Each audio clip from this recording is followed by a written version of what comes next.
रहेगा, जो भी पोटेंशियल डिफरेंस है वो सेम रहेगा। अगर करंट आई फ्लो कर रही है इसमें से I1 इसमें से I2, और इसका जो इक्विवेलेंट सर्किट बनेगा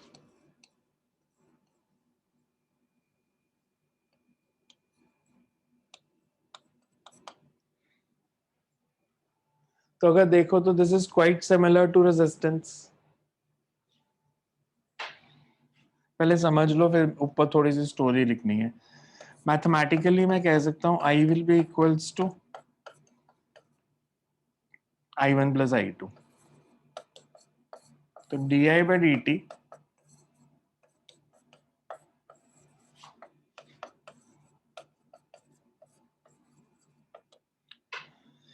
इसको मैं ऐसे लिख सकता हूँ di1 by dt को minus E by L1, because हमारे पास फॉर्मूला है that E is equals to minus L di by dt। Equivalent circuit के लिए क्या बनेगी equation?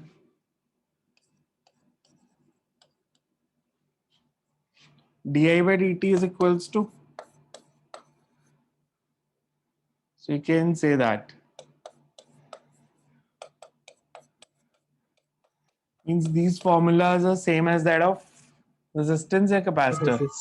Capacitance or resistance. capacitor resistance। इसमें हमने एक चीज एज्यूम की, क्या assumption क्या ली मैंने इसको सॉल्व करते हुए? क्या चीज? Resistance of an ideal inductor is 0। वो तो जीरो ही मान के चलते हैं हम, इंडक्टर नहीं तो उसको LR कह देते हैं, फिर हम L नहीं कहते। बट इसमें एक और चीज एज्यूम की मैंने खुद से, Steady state. अगर L1 में करंट वेरी करेगी तो उसके कारण L2 का फ्लक्स वेरी करेगा।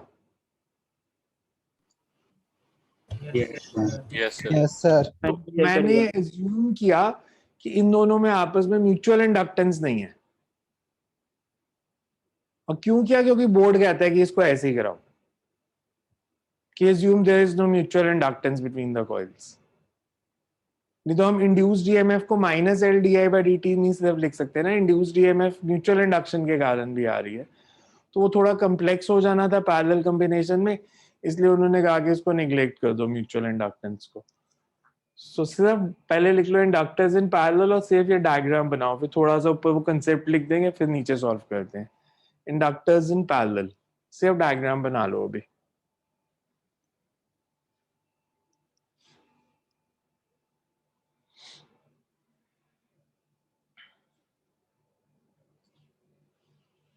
Inductors in parallel.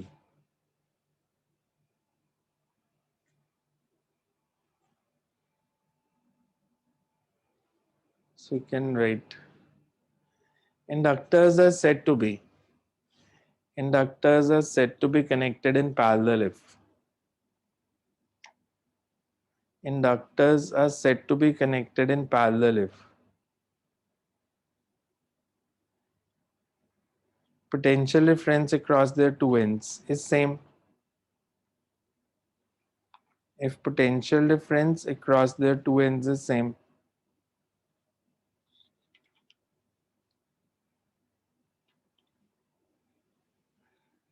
and the total current through combination is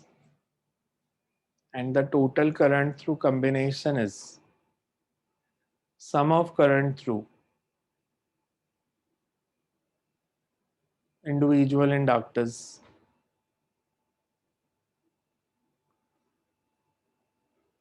So you can write, consider two inductors with self-inductance L1 and L2. Sir, sum of current through individual inductors. Consider two inductors with self-inductance L1 and L2 connected in parallel.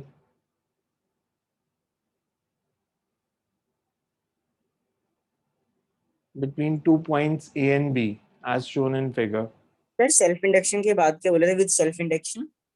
Self induction नहीं, self inductance L1 and L2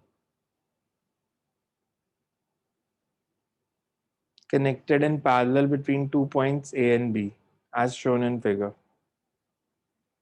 We assume that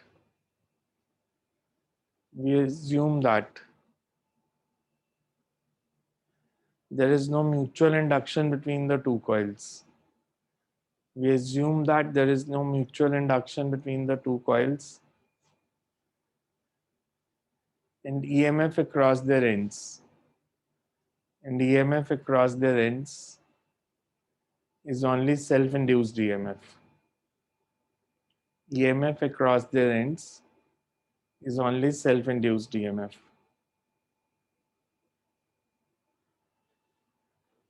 The equivalent self-inductance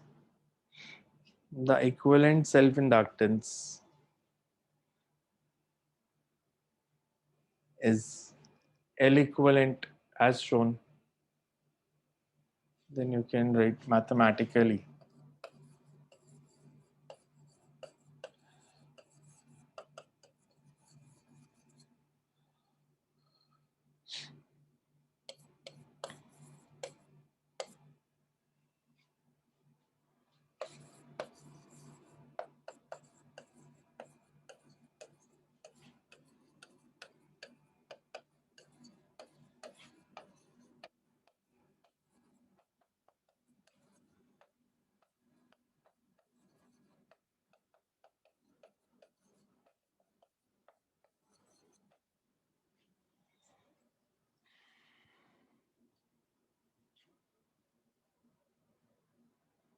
तो ये note कर लो.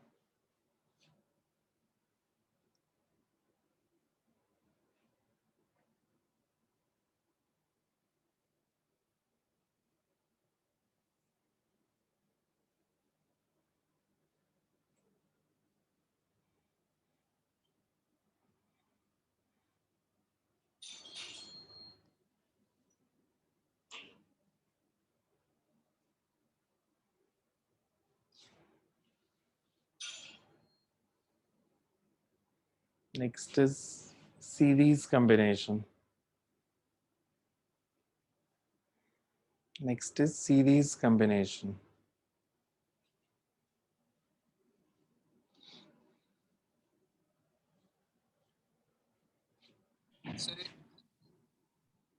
Sir एक बार थोड़े से back कर दो please.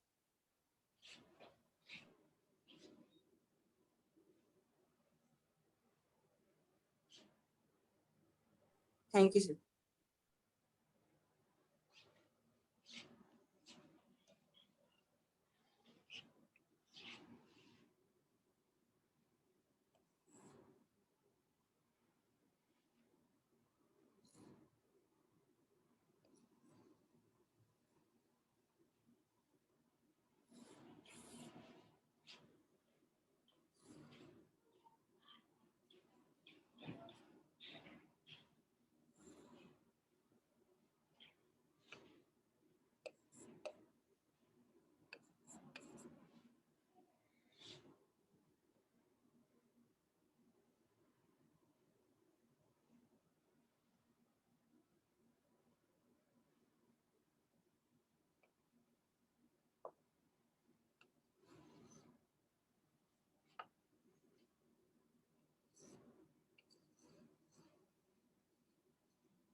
मैंने जो ये दो डायग्राम्स बनाए, इन दोनों में L1 और L2 में करंट सेम फ्लो कर रही है,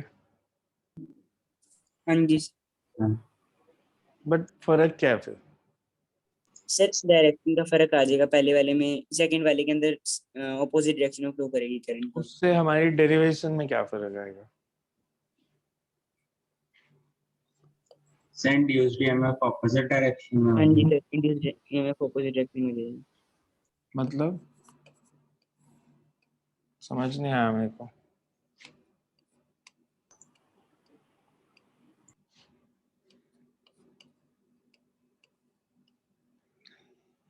मैग्नेटिक फील्ड ऑपोजिट हो जाएगी डायरेक्शन पर। अगर अगर मैं म्यूचुअल इंडक्टेंस निग्लेक्ट नहीं करता, इवन कितना होगा? अगर मैं इन दोनों कॉइल्स में म्यूचुअल इंडक्टेंस को निग्लेक्ट नहीं करता तो what will be the value of even?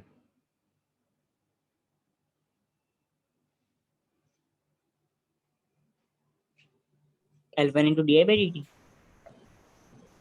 Minus minus L1, sorry, minus L1 di1 by dt minus m di2 by dt। I1 क्यों ले रहे हो? करंट सेम नहीं फ्लो कर रही? Yes, वो I तो क्या लिखूं फिर? minus of L minus into di by dt।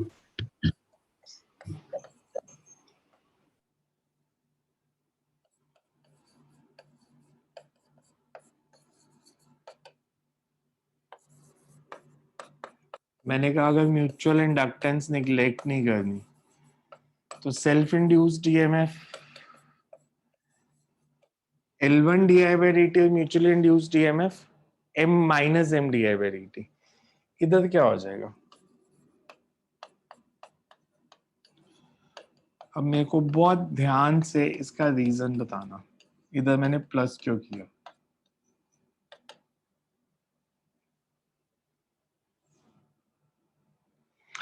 अब ऐसे देखो, मान लो इस कॉइल में मैग्नेटिक फील्ड इस डायरेक्शन में है,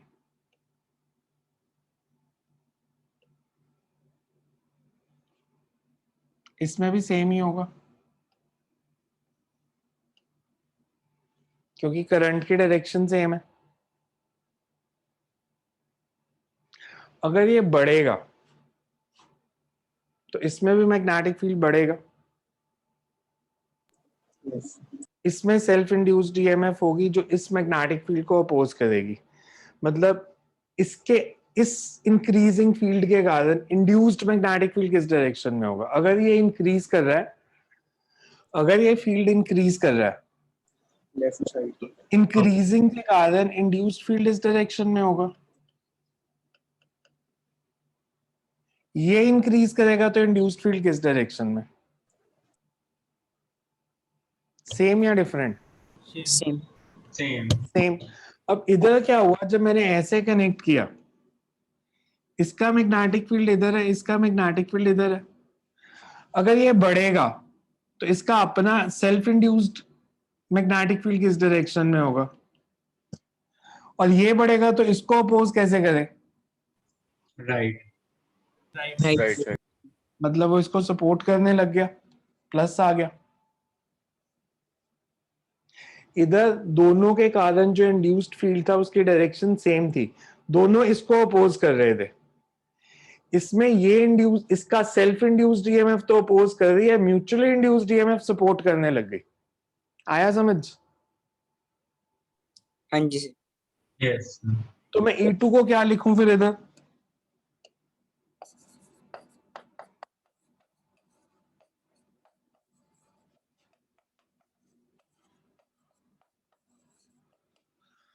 ओके, अब इक्विवेलेंट सर्किट इसका कैसे बनता?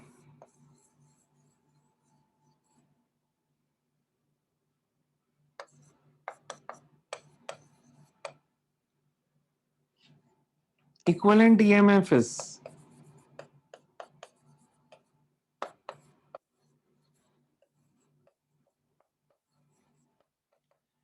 E1 प्लस E2 करेंगे तो क्या आएगा?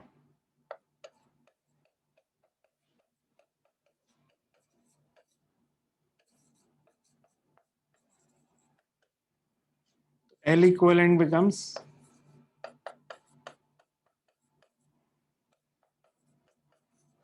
इधर अगर हम ऐसे ही करें,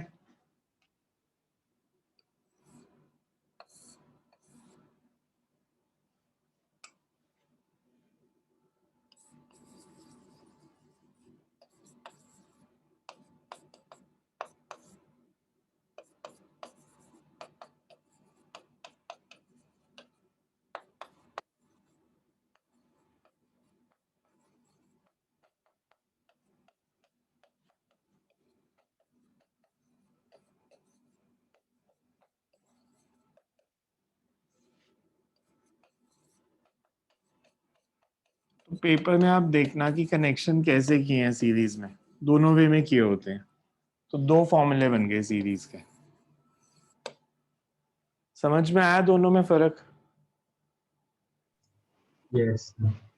ठीक है, सिर्फ डायग्राम बना लो, चाहे ऐसी कॉलम बना लेना, फिर एक साथ लिख देंगे, या अलग अलग बना लो। पहले सिर्फ यही बना लो, पहले सिर्फ ये वाला डायग्राम बना लो, इंडक्टर्स इन सीरीज, और सर ये फर्स्ट सारे डायग्राम जो बना लो। इंड्यूस्ड ईएमएफ्स होते हैं E1 और E2, क्या चीज? ये सर इंड्यूस्ड ईएमएफ है। हाँ, इंड्यूस्ड ही है ना।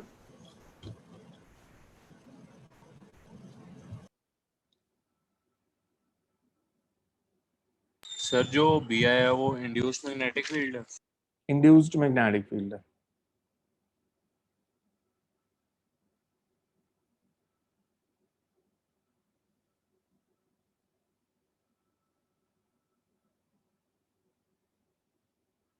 तो फर्स्ट डायग्राम बना लो, फिर लिखते हैं।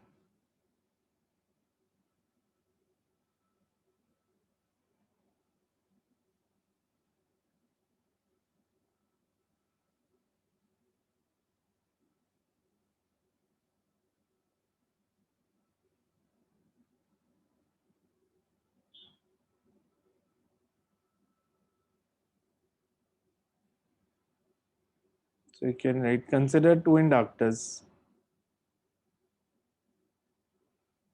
of self-inductance L1 and L2. Consider two inductors of self-inductance L1 and L2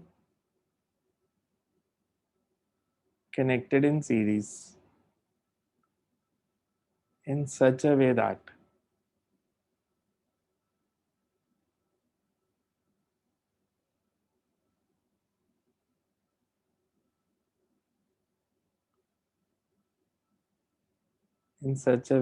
current flows in the same sense in both the inductors. Current flows in the same sense in both the inductors.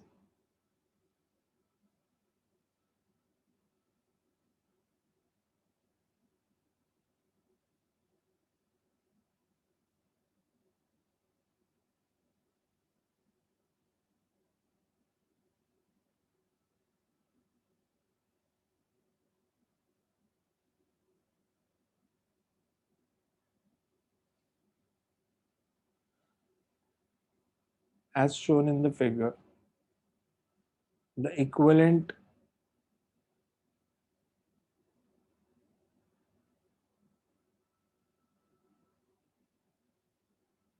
EMF is the sum of EMF induced across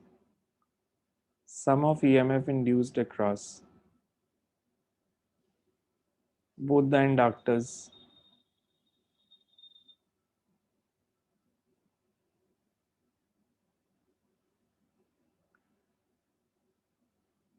if there is any current change. If there is any current change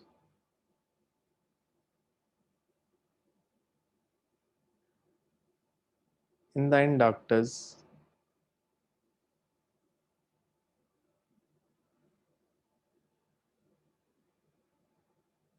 the self and mutually induced EMF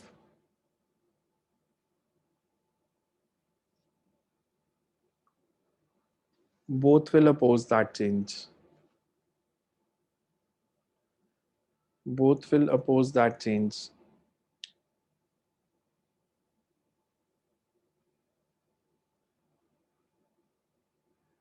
So the self and self and mutually induced EMF both will oppose that change because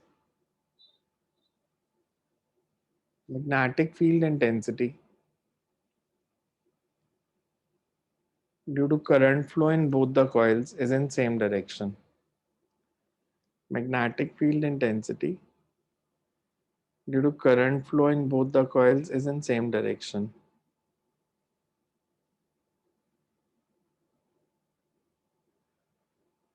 Thus EMF induced across the two is EMF induced across the two is फिर ये note कर लो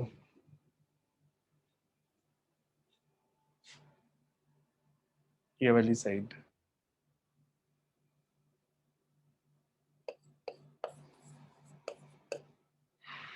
ये सारा note कर लो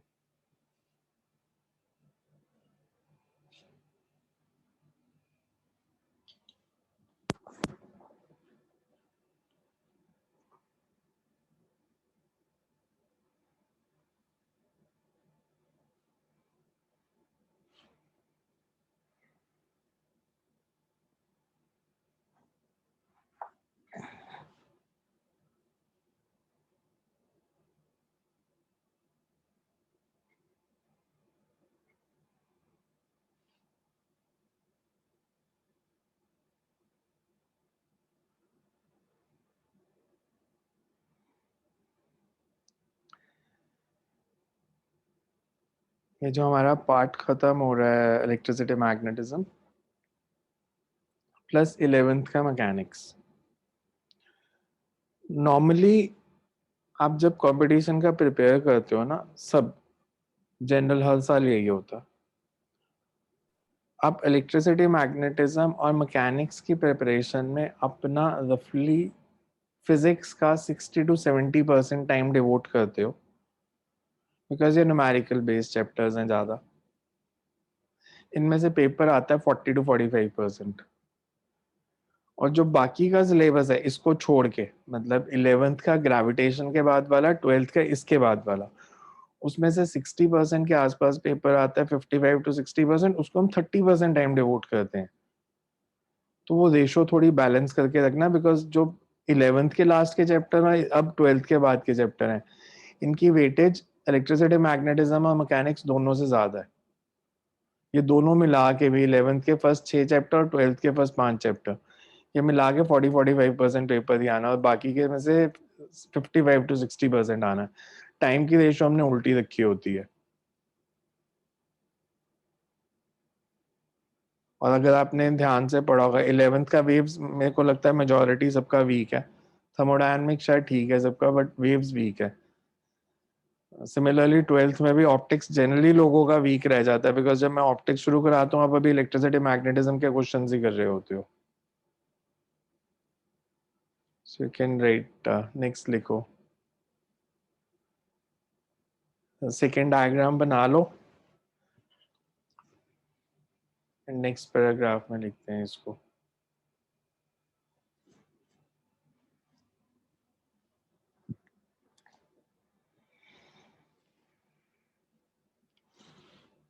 second diagram बना लो then we will right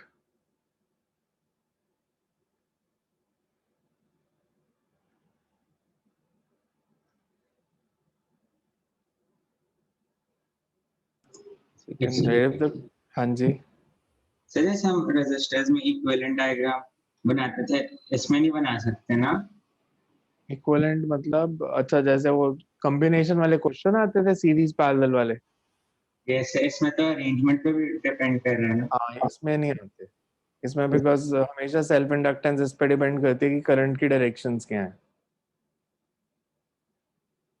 और इस पे कभी आए भी नहीं सीरीज पैरेलल ये बेसिकली स्कूल एग्जाम तक ही आता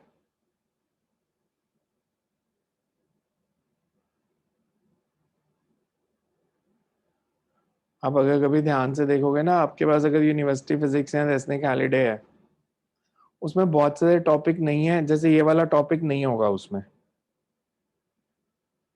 ना इस पे कोई क्वेश्चन होगा ना इसकी थ्योरी होगी शायद यहाँ होगी भी तो बहुत ब्रीफ में लिखी होगी जितने भी ऐसे टॉपिक हैं जो अमेरिकन ऑथर्स में नहीं है कंपटीशन के लिए वो कभी भी इंपॉर्टेंट नहीं होते, बिकॉज जो पेपर बनाते हैं वो जनरली उन बुक्स में से बनाते हैं, वो कभी भी इंडियन बुक्स को लेके पेपर नहीं बनाते। तो इसलिए जो उन बुक्स में आर्टिकल नहीं होते उनमें से पेपर भी नहीं आता कभी। So you can write, consider two coils connected in series in such a way that current flows in opposite sense. Current flows in opposite sense in both the coils.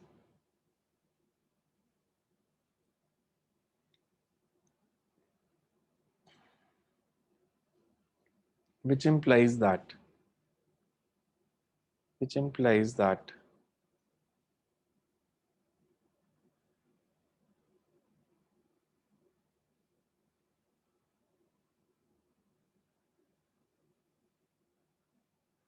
if magnetic field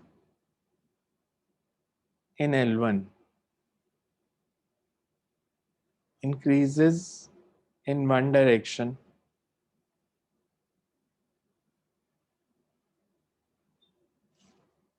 magnetic field in L2 will increase in opposite direction.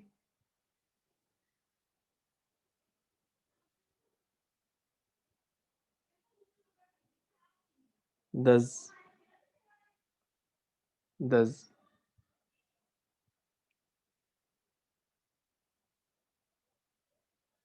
if EMF induced in L1 is to be calculated,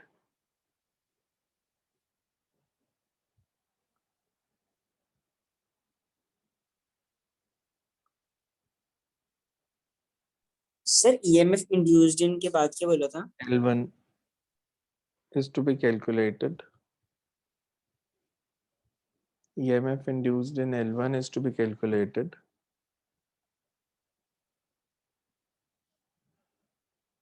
The self and mutually induced EMF. Self and mutually induced EMF are in opposite sense.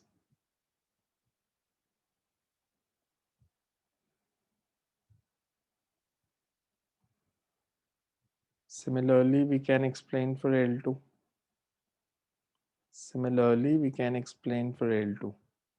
Thus, EMF induced in the two coils is.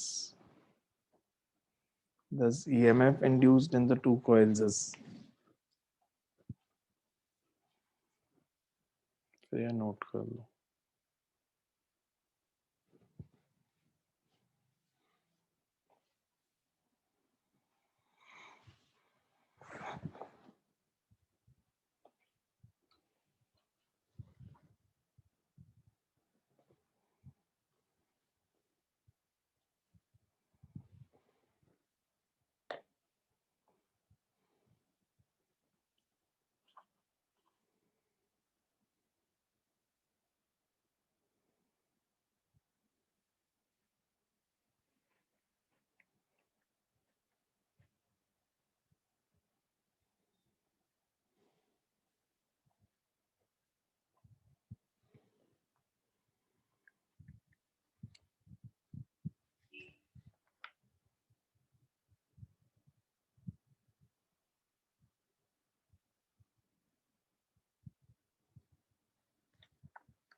Can read an American.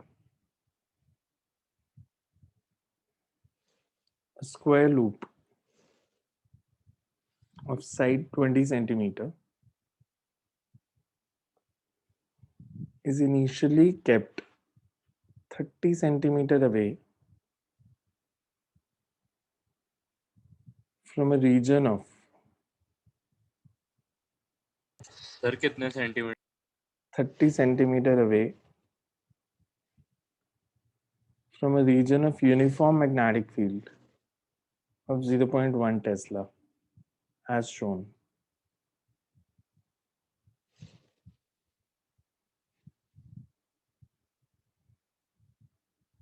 It is then moved towards right with a velocity of 10 centimeter per second till it goes out of the magnetic field.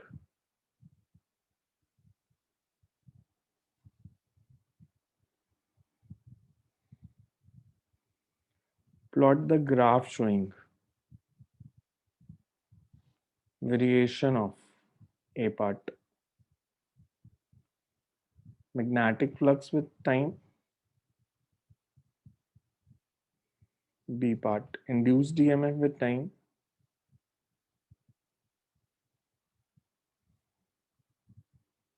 C part. Induced current with time. If loop has a resistance of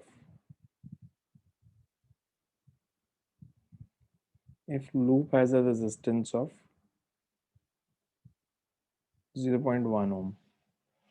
If loop has a resistance of 0.1 ohm.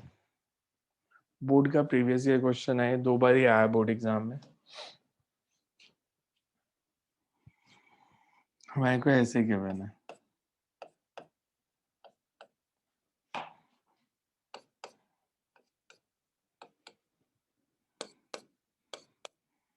इस reason में uniform magnetic field है.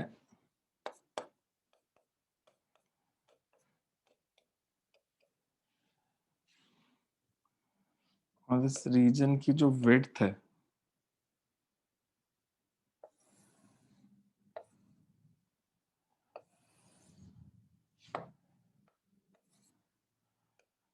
there is 80 centimeter.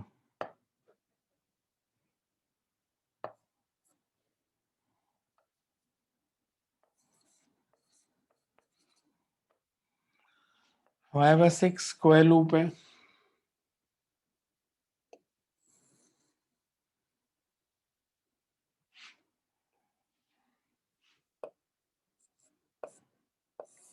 इसकी side 20 centimetre है.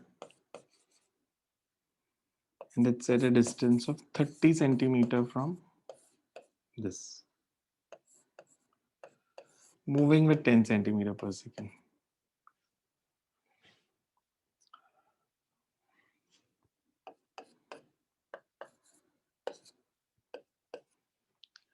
AB को magnetic field तक पहुंचने में कितना टाइम लगेगा? 3 seconds. 3 seconds. 3 seconds. बस 30 सेंटीमीटर का डिस्टेंस है, 10 सेंटीमीटर पर सेकंड स्पीड है. जब तक AB मतलब ये जो लूप है ये मैग्नेटिक फील्ड के अंदर नहीं जाता, मैग्नेटिक फ्लक्स जीरो ही रहेगा. Yes. अगर जब तक ये मैग्नेटिक फील्ड के बाहर है तो फ्लक्स जीरो है. मतलब पहले 3 सेकेंड्स के लिए फ्लक्स जीरो है. फिर जब ये एंटर करना शुरू हुआ, एक स्टेज आई जब ये इस पॉइंट पे पहुंच गया. सब इसको लेके इस पॉइंट पे पहुंच गया, यहां तक पूरा एंटर कर गया. अभी फ्लक्स कितना है? PA. PA. Yes. और ये लीनियरली बढ़ा. जब ये पूरा एंटर कर गया तो इसने डिस्टेंस कितना ट्रैवल कर लिया इस इनिशियल पोजीशन से? 50. इनिशियल पोजीशन से 50. 30 प्लस 20. AB ने तो 50 सेंटीमीटर डिस्टेंस कवर कर लिया ना Yes. जब ये पूरा अंदर आ गया. मतलब 3 सेकेंड तक कोई फ्लक्स नहीं. 50 सेंटीमीटर कवर करने में कितना टाइम लगा? 5 सेकेंड. 3 से 5 फ्लक्स लीनियरली इंक्रीज किया. जब ये पूरा मैग्नेटिक फील्ड के अंदर आ गया तो फ्लक्स कितना है? BA. स्क्वायर है, 20 सेंटीमीटर साइड. मैग्नेटिक फील्ड ही 0.1 टेस्ला, तो फ्लक्स कितना आ गया टोटल? 4 millitesla. 0.002.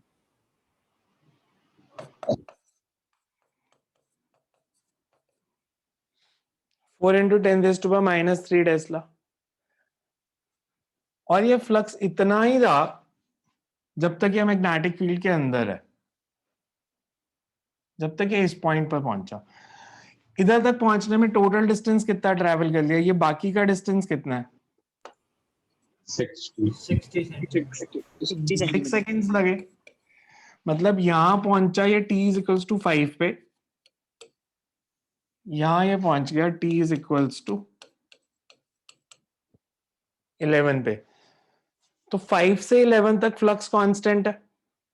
हाँ जी sir. Yes, sir. Yes, sir. इसके बाद ये बाहर निकलना शुरू हुआ तो फ्लक्स लीनियरली ये कम हो जाएगी। कम होना शुरू हो गया।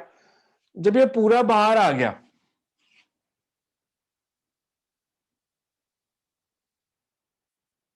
सही है पोजीशन, जब ये पूरा बाहर आ गया कितना टाइम लगा? 12 second, 12 seconds. 20 second, 13 second. 13. 13 seconds. 11 से 13 सेकंड फ्लक्स कंटिन्यूअसली डिक्रीज कर रहा है। 13 सेकंड तक आते आते फ्लक्स बिकम्स 0। जीरो, और फिर ये जीरो ही रहेगा। हाँ जी Yes, sir. हमें ग्राफ प्लॉट करना था फ्लक्स और टाइम में,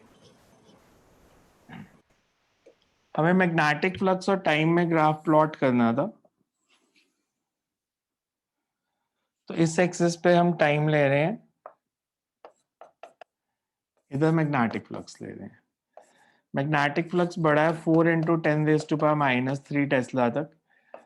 पहले 3 सेकंड के लिए फ्लक्स 0 था, 3 to 5 सेकंड फ्लक्स बढ़ा, 5 से 11 कांस्टेंट रहा, 11 से 13 कम हुआ।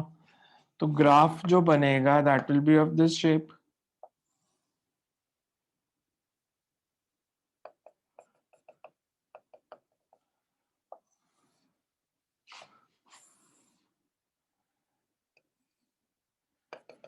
यही बनेगा ग्राफ इसका।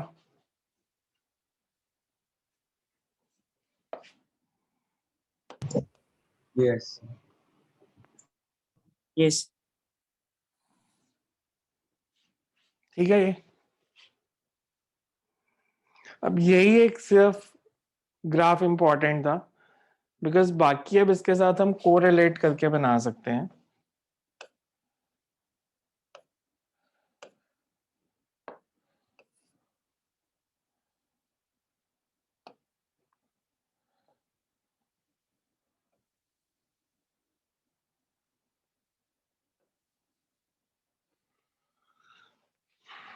हमारे पास ईएमएफ का फॉर्मूला है,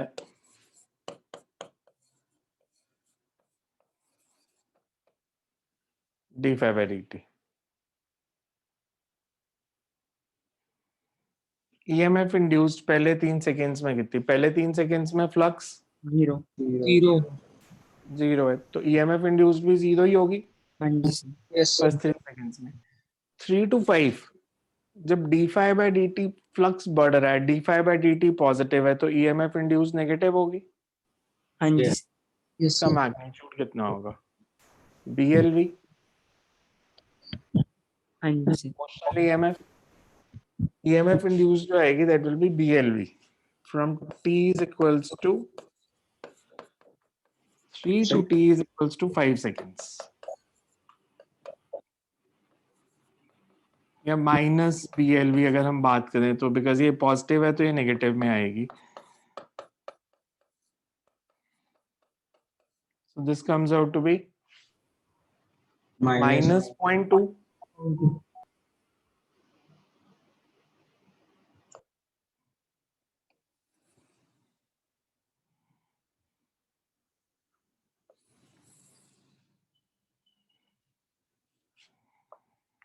पहले 3 सेकेंड के लिए ईएमएफ इंड्यूस 0,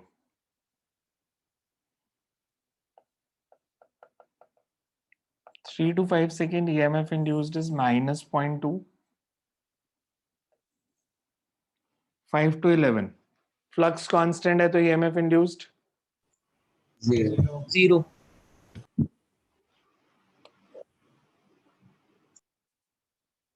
11 to 13 फ्लक्स कम हो रहा है, d∅dt नेगेटिव, तो फ्लक्स पॉजिटिव हो जाएगा। Positive. Increase. Positive.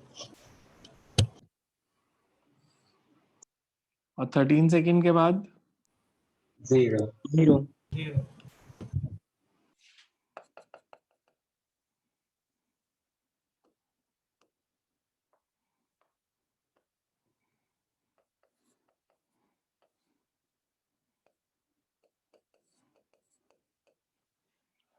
करंट का सेम ही ग्राफ बनेगा, सिर्फ इसको रेजिस्टेंस से डिवाइड कर दे। रेजिस्टेंस हमारे को दिया क्वेश्चन में 0.1 ओम, तो करंट कितनी हो जाएगी? करंट विल बी 2 एम्पेयर हो जाएगी। 2 एम्पियर। हमने वैल्यूज ये ठीक ली है ना, बीएल भी देखना ठीक ही निकाला, हमें यही वैल्यूज दी थी। ये 10 सेंटीमीटर था, गलत कर दिया ना ये 10 सेंटीमीटर पर सेकेंड थी, तो मीटर्स में करेंगे तो -2, मतलब ये 2 मिली वोल्ट आ गई।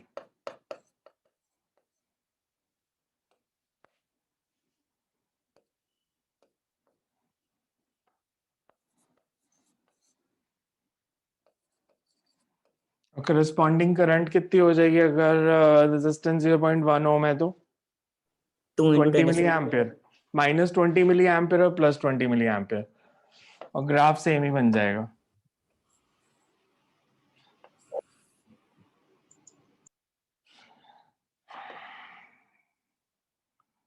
पहले 3 सेकेंड्स के लिए करंट 0,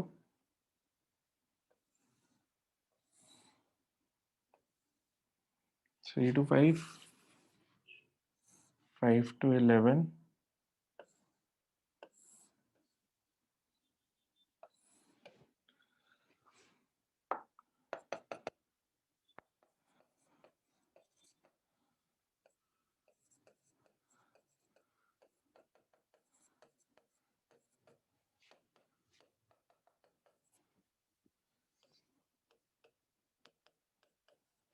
देखो किसी को अगर नहीं समझ आया तो।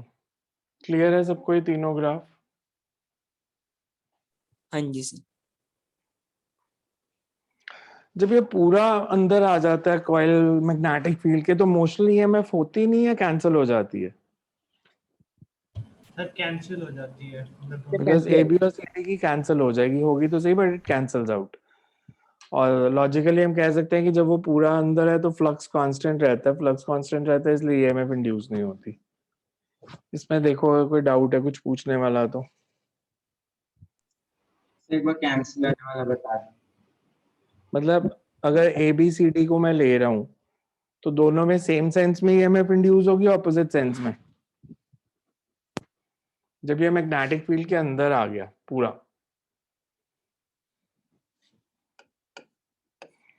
ये पॉजिटिव ये नेगेटिव, ये पॉजिटिव ये नेगेटिव, ये कैंसिल आउट हो जाएंगे ना, सेल्स इन ऑपोजिशन बन गया ये। Okay sir. तो होगी तो दोनों एंड्स के, ए बी के क्रॉस भी बीएलवी और सी डी के क्रॉस भी बीएलवी, पर नेट ईएमएफ 0 हो जाएगी बिकॉज दोनों के पॉजिटिव एंड्स कनेक्टेड है।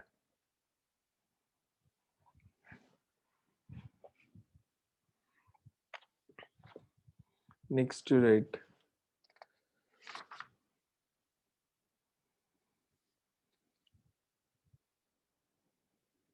a small square loop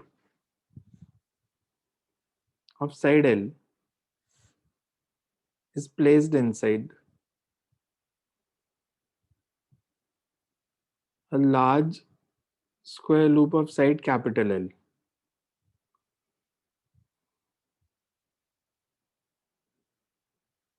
bracket में लिख लो capital L very much greater than small l.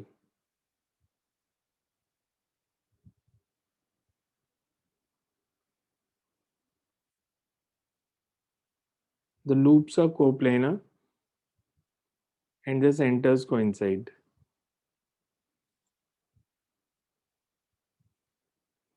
Find the mutual inductance.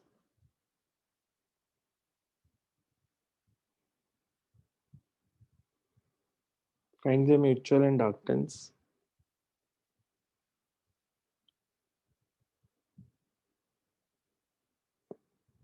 Bracket में लिख लो assume larger coil to be primary.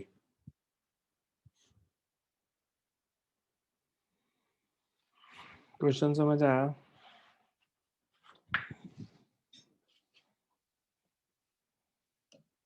हमारे को ऐसे दिया, ये एक लार्ज स्क्वायर लूप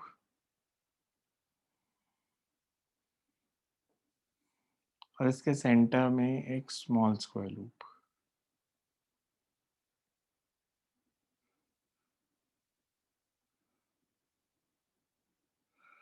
हमें दिया है कि इसकी जो डायमेंशंस हैं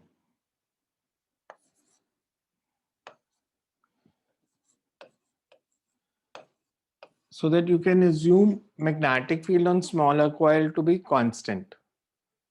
तो अगर मेरे को फ्लक्स थ्रू सेकेंडरी कॉइल बताना है, there is magnetic field of primary into area of secondary. तो आउटर कॉइल में अगर प्राइमरी कॉइल है, इसमें अगर करंट आई फ्लो करेगी, इसका मैग्नेटिक फील्ड सेंटर पे होगा कितना?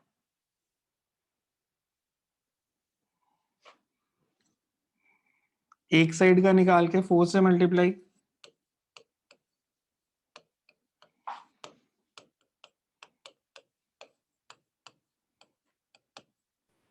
√2 mu naught I by pi.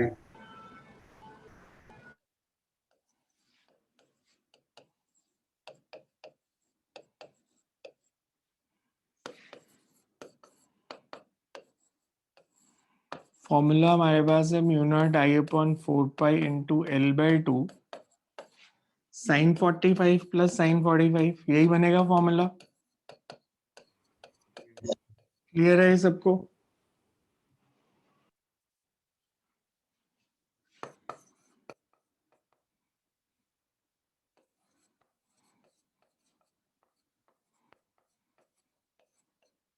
Sir L/2 कैसे है? फॉर्मूला क्या था? फॉर्मूला क्या था लॉन्ग स्ट्रेट वायर का? फॉर्मूला क्या था ठीक है लॉन्ग सर, स्ट्रेट? ठीक है ठीक है नहीं ऐसे नहीं, मेरे को फॉर्मूला तो बताना पड़ेगा अब। Sir, mu naught I upon 2 पाई यार। नहीं जी, लॉन्ग स्ट्रेट वायर का फॉर्मूला था mu naught I upon 4 pi A is perpendicular distance from the wire, तो वो हाफ है। यहाँ से लेके यहाँ तक डिस्टेंस L/2 है, वायर से सेंटर तक। So 1/√2 plus 1/√2 is √2. So you get 2√2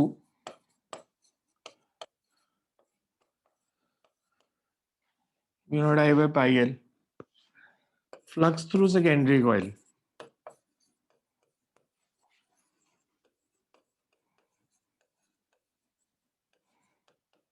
Phi S is मतलब 2√2 mu naught I upon pi L into L square, and phi S is also equals to mi.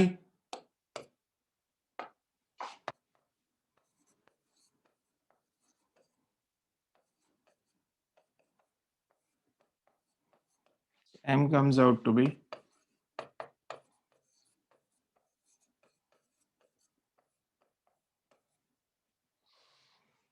देखो इसमें कोई डाउट है तो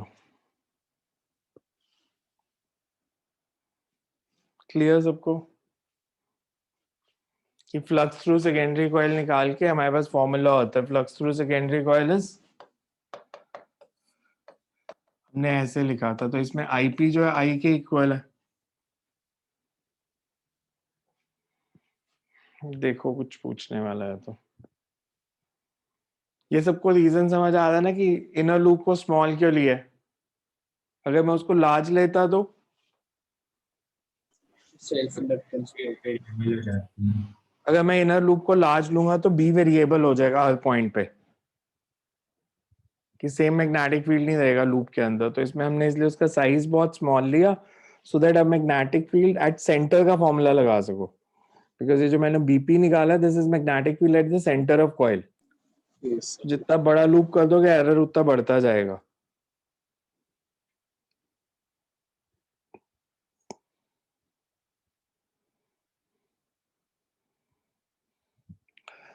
next time करते हैं एचसी के। आप आरएल सर्किट के क्वेश्चन कहाँ से हैं? लेट मी सी एचसी के सर क्वेश्चंस खत्म, फिर उसके थोड़ा डाउट्स सा के ना लिए। स्कूल के एग्जाम भी थोड़ा बैकलॉग इकट्ठा होता है तो फिर 1-2 दिनों की छुट्टियां दे देने से। Yes, school sir. के अभी मैंने पूछा, कह रहे हैं कि स्कूल में एग्जाम नहीं हो रहे, अभी तो मैंने पूछा क्लास से पहले। नहीं सर, मैं उस टाइम क्लास में नहीं ज्वाइन नहीं की थी, एग्जाम्स तो थे सर, पहले थे सर, अब मतलब उस टाइम पेंडिंग काम चल रहा है उस टाइम का। देखते हैं, एसी के बाद दे दूंगा फिर। अभी एसी में वैसे भी कुछ है नहीं, ऐसे बोर्ड वाला चैप्टर है। AC is one of the most useless chapter आपके सिलेबस का. फॉर्मूलाज याद होने चाहिए. जब मैं पढ़ाऊंगा तो आप देखना, मतलब